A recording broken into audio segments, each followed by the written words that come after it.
Halo semuanya, perkenalkan aku Yumi. Kita belajar bareng-bareng yuk. Kali ini kita akan belajar mengenai tentang keunikan dari suatu negara. Negara yang akan kita bahas lebih dalam adalah negara Jepang. Mari kita simak yuk. Nah, kira-kira keunikan dari negara Jepang apa ya? Jepang merupakan salah satu negara terbaik di Asia, bahkan menjadi salah satu negara terbaik di dunia. Nah, sistem pendidikan Jepang yang diterapkan pada anak-anak usia 5-14 tahun telah berhasil memberikan dampak positif hingga mereka tumbuh dewasa. Kunci prinsip Jepang dalam menciptakan teknologi dan pendidikan adalah disiplin, etos kerja yang tinggi, kemauan kuat, dan kecerdasan. Ini merupakan kunci utama yang menjadikan Jepang menjadi salah satu negara makmur di dunia.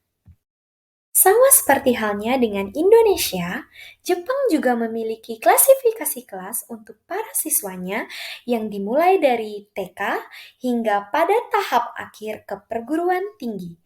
Yang membedakan hanyalah nama kelasnya saja. Adapun pemberian nama kelas atau sekolah di Jepang adalah sebagai berikut. Yang pertama, Yosin atau PAUD dengan kisaran usia antara 3 sampai 5 tahun. Yang kedua, Sogaku atau sekolah dasar dengan kisaran usia 6 sampai 12 tahun. Yang ketiga, yaitu Chugaku atau sekolah menengah pertama dengan kisaran usia 12 sampai 15 tahun.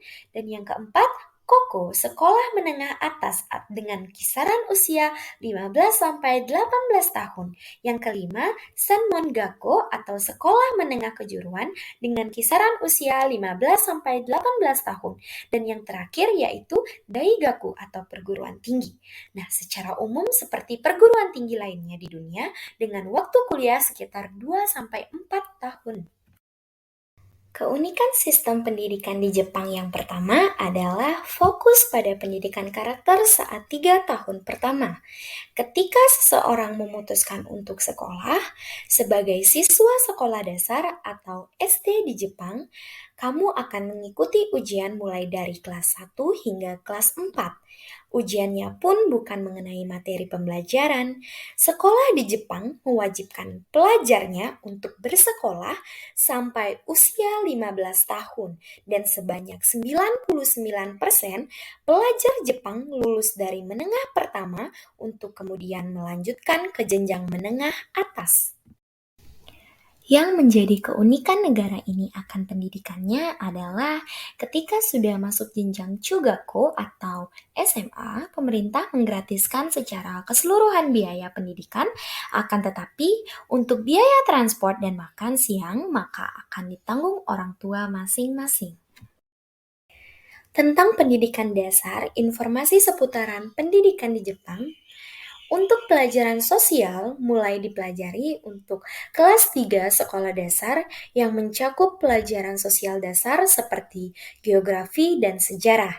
Selain belajar mengenai sejarah, siswa di Jepang juga dibekali ilmu pengetahuan mengenai budaya, tradisi, agama, hingga pengetahuan mengenai wilayah Jepang itu sendiri. Nah, ada beberapa fakta menarik nih mengenai tentang SMP di Jepang yang menjadikannya berbeda dengan Indonesia.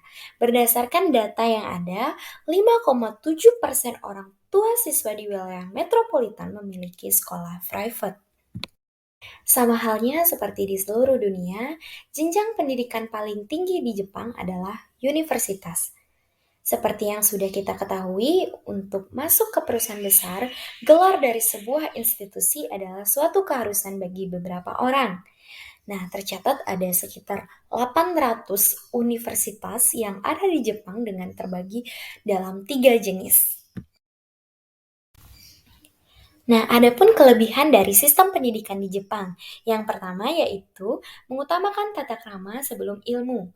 Nah, maksudnya di sini adalah di Jepang siswa tidak diperbolehkan mengikuti ujian sebelum berumur 10 tahun, tapi mereka hanya mengikuti beberapa ujian kecil saja. Nah, yang kedua, di Jepang ini tidak memiliki petugas kebersihan. Nah, para siswa di Jepang dilatih untuk membersihkan kelas mereka masing-masing. Yang ketiga yaitu semua sekolah mempunyai seragam yang sama. Ada kesamaan lagi antara sistem pendidikan di Jepang dengan Indonesia, yaitu adalah sekolah menggunakan seragam yang sama. Kurangan dari sistem pendidikan di Jepang. Nah, kurangnya kreativitas yang ditonjolkan akibat penerapan sistem pendidikan yang terlalu fokus pada nilai ujian dan bukan pada kinerja siswa. Nah, sehingga para pelajar tidak punya banyak kebebasan di kelas karena terlalu fokus dengan ujian. Seragam sekolah di Jepang. Nah, setiap sekolah di dunia tentunya memiliki ciri khasnya masing-masing. Umumnya di wilayah Asia, sekolah menerapkan sistem untuk menggunakan seragam sekolah. Nah, berikut merupakan seragam sekolah yang umumnya dipakai di Jepang. Yang pertama yaitu Sailor Uniform atau seragam pelaut. Nah, seragam jenis ini kebanyakan didesain khusus untuk pelajar perempuan di Jepang yang tentu saja terinspirasi dari seragam angkatan laut. Nah, yang kedua yaitu seragam sukeban. Istilah sukeban merupakan pengertian dari gangster perempuan di Jepang. Nah, lawan untuk seragam model sukeban ini adalah supari atau seragam gangster laki-laki. Dari sudut pandang siswa biasa, seragam sukeban ini menakutkan namun terkesan keren dan unik. Nah, ada pun keunikan lain nih dari negara Jepang, yaitu budaya antri yang baik dan sangat tertib.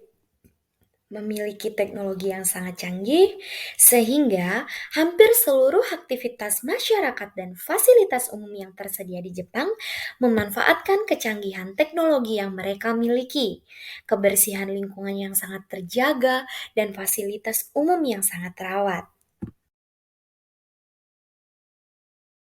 Nah, sekian pembelajaran bersama kita. Semoga materi yang Yumi sampaikan tadi bisa menjadi manfaat bagi kalian semua. Dan sampai jumpa di pembelajaran selanjutnya bersama Yumi. Bye-bye.